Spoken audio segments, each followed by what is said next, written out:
Supreme court আইনজীবী সমিতির সভাপতি ও বিএনপি চেয়ারপারসনের উপদেষ্টা ব্যারিস্টার মাহবুব উদ্দিন খোকন বলেছেন, ফ্যাসিবাদী আওয়ামী সরকার দেশনেত্রী বেগম খালেদা জিয়াকে তিলে তিলে মৃত্যুর দিকে ঠেলে দিচ্ছে। বেগম জিয়ার কিছু হলে এই অবৈধ সরকারই দায়ী থাকবে।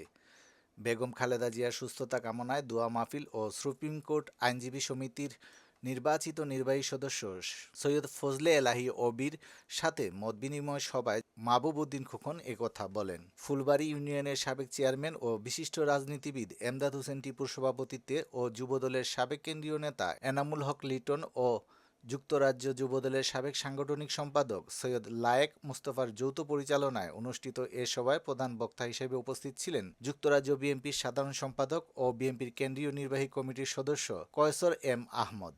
বিশেষ অতিথি হিসেবে উপস্থিত ছিলেন বিএনপির কেন্দ্রীয় নির্বাহী কমিটির সদস্য অ্যাডভোকেট হাদিয়া চৌধুরী মুন্নি, যুক্তরাজ্য বিএনপির সহসভাপতি তাজুল ইসলাম, যুক্তরাজ্য বিএনপির যুগ্ম সম্পাদক ফেরদৌস আলম, সহ সাধারণ সম্পাদক আব্দুল বাসিত বাদশা, জাসাস কেন্দ্রীয় কমিটির আন্তর্জাতিক সম্পাদক ইকবাল হোসেন, যুবদলের কেন্দ্রীয় কমিটির সাবেক সদস্য বাবর চৌধুরী, স্বেচ্ছাসেবক দলের কেন্দ্রীয় সদস্য এজে লিমন, ঢাকা দক্ষিণ ডিগ্রি কলেজের সাবেক জিএস রুমান চৌধুরী, ইস্ট যুবদলের সাবেক আহ্বায়ক নাসিম আহমদ, সাংবাদিক ও সাবেক ছাত্রনেতা জাহাঙ্গীর হোসেন।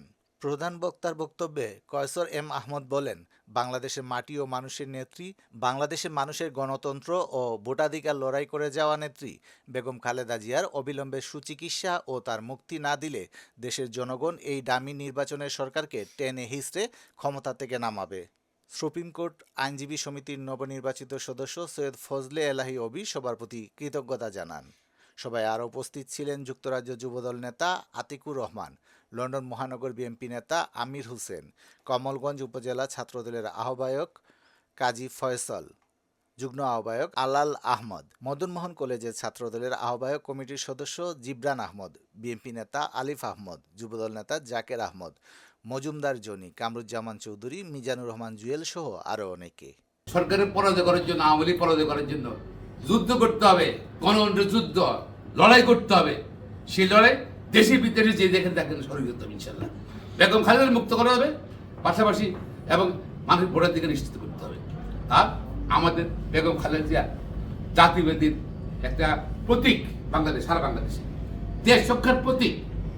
আজকে শুধু ওনার পরিবারের জন্য না, 18 কোটি মানুষের জন্য, দেশের জন্য, কিন্তু এই দেশের জন্য বেগম খালেদা বেঁচে থাকা দরকার।